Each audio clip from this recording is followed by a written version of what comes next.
Ya está con nosotros Sebastián García. ¿Cómo andás, Sebastián? Buen día. ¿Qué tal? ¿Todo bien? Les recuerdo que con Sebastián estuvimos la semana pasada intentando responder, repito, Aramos, dijo el Mosquito, la pregunta: ¿las computadoras piensan? Estamos hablando de inteligencia artificial. Antes tengo que dar cuenta del número 71 de la revista Ciudades, la revista oficial de la Cámara Inmobiliaria de nuestro país. Gracias por el envío. El título principal de tapa: la crisis financiera no movió la aguja de los precios. Y también doy cuenta de unos mensajes que llegaron a través del 099-894-987 a propósito de lo que ocurrió en Italia, en Roma, la escalera mecánica que se dio cuando hinchas de un equipo ruso estaban usándola, sosteniendo que, buen día, por lo mostrado en televisión, fue una avalancha de rusos sobre cada escalón. Bueno, yo vi imágenes, no en televisión, las vi ahora en YouTube. Lo poco que vi era cuando ya da la impresión que la escalera ya se había descontrolado, por de algún modo decirlo, y se veía que las personas iban como cayendo a una velocidad, y lo que se ve es que por escalón hay una o dos personas. Resultaba sensata la relación. No, esto lo cuento, Sebastián, porque hace un rato hice un comentario acerca de que se formula, bueno, vos que sos ingeniero, está de otro palo, pero ingeniero al fin. El título de una información internacional que recogía Diario El País señalaba que un grupo de hinchas provocó el hundimiento de las escaleras mecánicas del metro. Y a mí me parecía que la formulación era un poco incorrecta, porque los hinchas no provocan. En todo caso, la escalera cede por la presencia de los hinchas, pero los hinchas, aunque no sean rusos, aunque no sean hinchas, están usando la escalera porque la escalera está para ser usada, ¿no? Esa correlación no parece del todo correcta. A menos, repito, que yo lo dije, porque haciendo la salvedad no había visto imágenes, que muchísimas personas estuviesen por escalón o saltando todas a la vez en un gesto, digamos, casi vandálico. Las imágenes, algunos oyentes me dicen que da la sensación que estaba como sobrecargada la escalera, pero las imágenes que yo vi me da la impresión de que, además, una escalera, ¿cómo puede ser sobrecargada? Porque en todo caso puede tener una persona por escalón, y si es lo suficientemente ancha, dos. En los metros, por ejemplo, las escaleras son anchas al punto tal que se tiene la costumbre que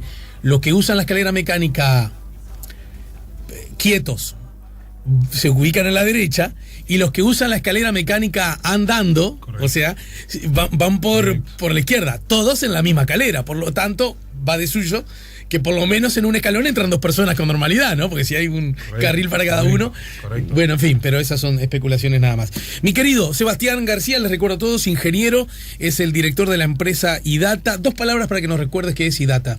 Bueno, IDATA es una empresa que se dedica exclusivamente a lo que es inteligencia artificial. Esa sería la definición simple. Bien, perfecto. Pero que trabaja en el ámbito privado. En el ámbito privado. ¿Quién puede contratar un servicio de ese tipo? En general, empresas, grandes empresas que intentan aplicar lo que es inteligencia artificial para, por ejemplo, optimizar su producción. Estamos trabajando también con industria del entretenimiento en el exterior, para identificar imágenes automáticamente en videos, en películas. Sí, sí. O sea que es variopinto y justamente es lo que está pasando con la inteligencia artificial cada vez más. No es el tema del día de hoy, pero vos, por ejemplo, ¿sabés explicarnos por qué, ya que es tan común y ahora que luce como reproche, de acuerdo a una frase que ya está construida, a veces el Facebook te muestra solo a unos amigos y no a otros, o las cosas que uno ve no son todas las cosas que podría ver, casi como una obviedad, pero sin embargo que llama la atención, los famosos algoritmos, en fin, ¿algo de eso explica todo este asunto? Sí, a ver, el uso de creo que tenemos que partir de la base que el uso de la inteligencia artificial ya es parte de nuestra vida. Y yo dejamos un breve minuto como para explicarlo, pero en el momento que nosotros nos despertamos y ya leemos las noticias, las noticias que nos sugiere la propia red tienen que ver con intereses nuestros. Y cuando de repente tenemos la posibilidad de ir en auto al trabajo, la ruta que nos sugiere Waze o Google Maps tiene también muchísima información procesada en tiempo real, donde aplica inteligencia artificial para indicarnos cuál es la mejor ruta para llegar. Leemos el correo electrónico y ya el spam no existe. Hay correos que nos llegan en inglés y automáticamente se traducen al español con cada vez mejor precisión. Después llegamos a casa de noche y jugamos a la consola identifica perfectamente quiénes somos, identifica el rostro, todo el esqueleto en sí, nos movemos y se mueve el muñeco que está en la consola. Tomamos medicamentos que ya fueron testeados utilizando inteligencia artificial. Entonces, si alguien, hablando pronto y mal, si alguien apagara la llave general de lo que es la inteligencia artificial en el mundo, ya no vamos a ver afectados. Tendríamos problemas. Exacto. Y a propósito, lo dejamos planteado desde la semana anterior. ¿Cómo respondemos a la pregunta, ¿las computadoras piensan? Y ese tema me gusta mucho porque surge también del hecho de que a veces la computadora está procesando y la respuesta del usuario es, para, está pensando. Sí. Y eso genera algunos temas para abordar que son bien interesantes, que son, creo que el puntapié de partida para hablar de temas que creo que son bastante más profundos y tienen que ver con qué impacto después va a tener la inteligencia artificial en la sociedad, que de eso hay mucha tinta arrojada sobre ese tema. Pero me gustaría antes definir lo que es la base de todo esto, lo que es un algoritmo, porque creo que eso nos va a responder mucha cosa. Y en general atrás de estos asuntos hay como una suerte de mito de que son cosas complejas, ¿no? Y en realidad no, en realidad es bien simple. Y en definitiva un algoritmo termina siendo algo que se desarrolló y se empezó a hablar de él en el 800 a.C. O sea, ya habían publicaciones, las primeras publicaciones vinculadas a matemática, donde ya se hablaba de autómatas y de algoritmos. Entonces, y ni siquiera habían computadoras. Y a nosotros, cuando somos chicos, nos enseñan algoritmos. Nuestros padres nos enseñan algoritmos. Por ejemplo, el primer algoritmo que recuerdo que mis padres me enseñaron con total claridad es a cruzar la calle. Claro. ¿Qué quiere decir esto? Con toda claridad, nuestros padres me dicen, bueno, vos llegás hasta el borde de la vereda y ahí esperás y mirás para un lado y mirás para el otro. Si nadie viene, cruzás la calle y seguís caminando por la vereda enfrente. Entonces, paso a paso, con mucha claridad, nos dieron las instrucciones de lo que teníamos que hacer. Nos programaron, tal como si fuéramos un autómata, y con mucho cuidado, porque no querían que tuviéramos ningún margen como para generar otra acción. Otro ejemplo es cuando se prepara un trago, se prepara una receta de cocina. Lo que tenemos es una serie de instrucciones que nosotros sabemos que si las seguimos paso a paso, tenemos una entrada que son los ingredientes, o que son los ingredientes tanto de la torta que vamos a preparar, o del trago, y la salida, si seguimos las instrucciones, va a ser siempre la misma. Claro. Entonces una receta de cocina termina siendo un algoritmo y no es más que eso. Claro. Ahora, ¿quién escribe ese algoritmo? En general. Y bueno, unos tipos se llaman programadores, que lo hacen en computadoras, en un lenguaje especial que esas computadoras tienen, que se llama el lenguaje de programación. Que lo que nos permite, que le permite al programador de alguna manera es darle esas instrucciones, indicarle cómo cruzar la calle, indicarle cómo preparar la torta, pero en otras realidades, en un paso a paso. ¿Está bien? Entonces, por ejemplo, imaginemos que lo que necesitamos indicarle a la computadora es cómo entender si un correo es spam o no, si es un correo no deseado o no. Antes, perdona que llueva para vos sobre mojado, recordemos algunas frases o palabras que se dicen con mucha frecuencia, y yo tengo me parece a mí, sensata sospecha de que todo el mundo no conoce el significado de las mismas. Por ejemplo, spam. Exacto. El spam es aquel correo o aquel mensaje que nos llega que, primero, nosotros no esperamos, que no queremos recibir, o pocos lo quieren recibir, y que habitualmente nos llega como a prepo, ¿no? Esa publicidad que nos llega por correo electrónico, que nos llega por redes sociales, que nos llega por WhatsApp, eso es spam. Ajá. ¿Sí? Y que algo que podríamos decir de manera masiva. Si no lo vemos, no pasa nada, flaco. Si no pasa nada, y no me mandes esto. También hay un poco de eso. Claro. Eso en sí mismo implica una definición de límites un tanto elásticos y riesgosos, ¿no? Totalmente. Porque yo hay información que, imagínate, medio de comunicación, que recibo desde carteleras, presentaciones, horarios de muchas cosas que lucen, claro, como publicitarias, pero que yo en mi correo de la mañana camino los necesito. Claro, y muchas veces no los veo porque me las mandó el señor algoritmo. Interesante. Me las mandó a un lugar que a mí me generó problema, porque como si te dije que estrenábamos y que vamos en el teatro El Notariado tal día, tal hora. El tipo entendió que eso era una publicidad que yo no necesitaba y me generó un problema porque no recibí la información. Qué buen pie que me das, porque ahí ¿qué sucedió ahí? Ahí alguien tomó la decisión por vos. Y podemos partir de la base que fue una máquina que tomó la decisión por vos. Una máquina tomó la decisión de que eso vos no lo querías. Pero sigamos pensando en la línea del algoritmo. Sí. Fue una serie de instrucciones que alguien escribió que dijo, bueno, si este correo tiene algunas palabras que yo sé que a Alejandro no le van a interesar, lo voy a marcar como un correo no deseado. ¡Qué bronca! ¿Y en función de qué? Claro. Hizo eso. Déjame a mí no desear las cosas, ¿no? A mí, no vos. Y lo hizo en función de su conocimiento de la realidad. Y él asumió, esa persona o ese grupo de ingenieros, ese grupo de programadores que desarrollaron ese algoritmo, de que a vos eso no te iba a interesar. Y en general pasa eso. Hoy el mundo está inundado de algoritmos que toman decisiones por nosotros, en los teléfonos celulares, en las computadoras, en los electrodomésticos, en los autos. Está bien, pero hay una cosa que dijiste que a mí me da mucha paz. Me da un poco de paz. Me intranquiliza menos, ¿no? ¿Qué tiene que ver? Está la idea de que con el indisimulable avance tecnológico y la vida nuestra, que en forma explícita o implícita está vinculado a, ya que estamos con esa pregunta, las computadoras, está la idea de que hay otros, por ejemplo programadores, que en base a un algoritmo toman decisiones por nosotros y que eso nos quita, por ende, libertades y que por lo tanto es algo que conspira contra nuestra propia naturaleza. Y yo entiendo que esa puede ser una lectura y una lectura correcta.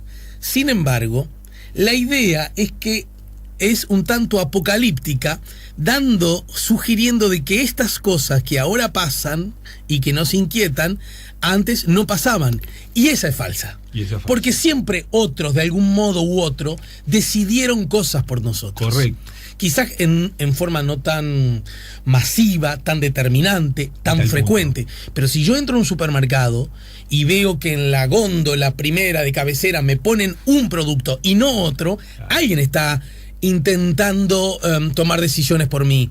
En un escaparate. Y cuando entro a una librería y veo que determinados libros son los que veo primero, alguien está decidiendo que yo tenga predisposición a la compra y no aquel libro raro para alguien, que yo quiero ir a buscar y que si a mí no se me ocurre preguntarle al librero, no lo voy a ver nunca jamás exhibido, ¿no? Correcto. Y lo resumiste muy bien. El tema ahora es la masividad. El tema es que hoy podemos tener un programador, un jovencito que está en su casa desarrollando algo que tiene impacto, y de repente en pocos días o pocos meses eso que él hizo tiene un impacto en la vida de miles de personas o millones de personas alrededor del mundo, en sus decisiones diarias. Entonces,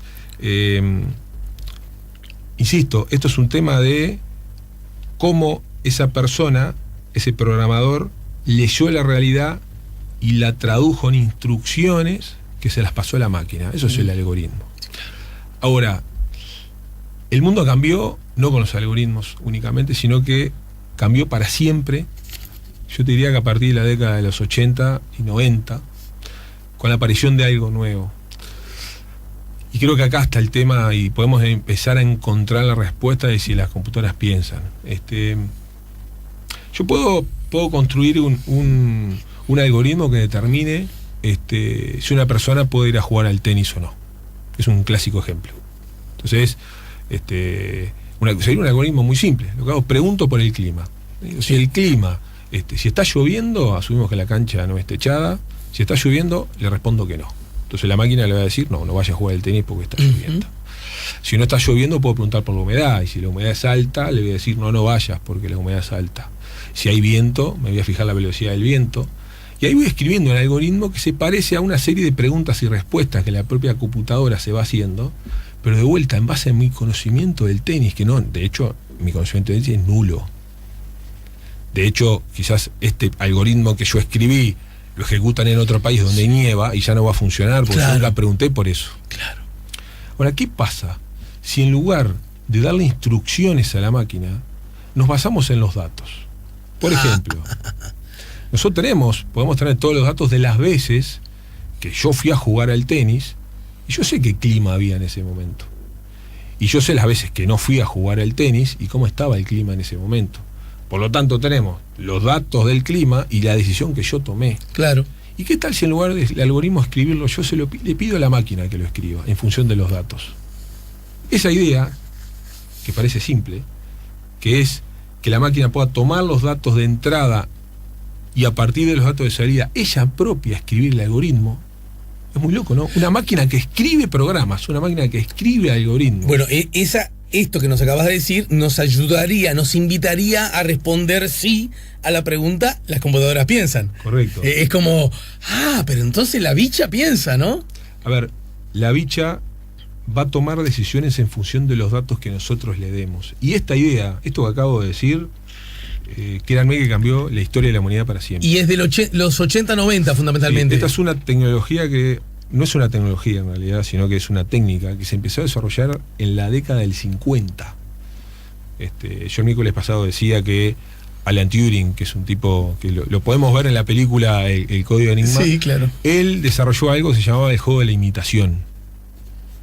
Que el juego de la imitación es muy simple. El juego de la imitación es que alguien se ponga delante de dos computadoras y pueda determinar cuál, chateando con ellas, ¿verdad? Simplemente abro un chat y chateo con una y chateo con la otra.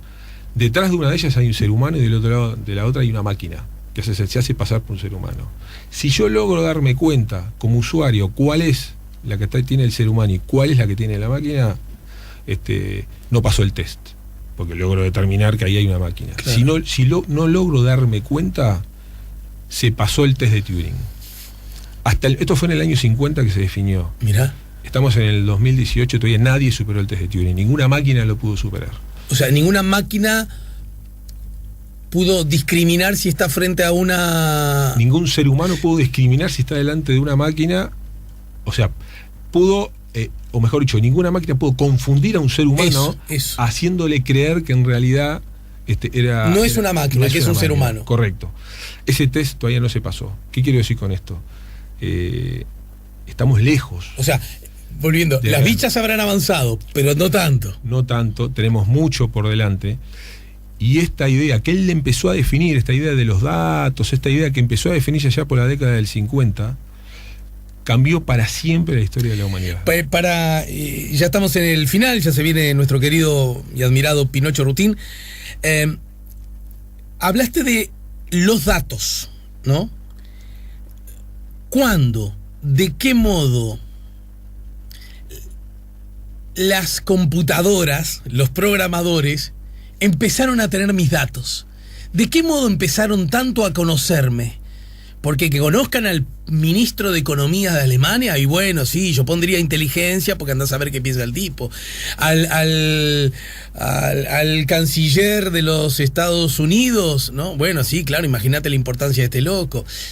Mira, a Tinelli, que como importa tanto, quiero saber en qué anda y si todas las noches duerme con su esposa o con alguien más, porque el morbo de esa información me puede traer algún tipo de rédito.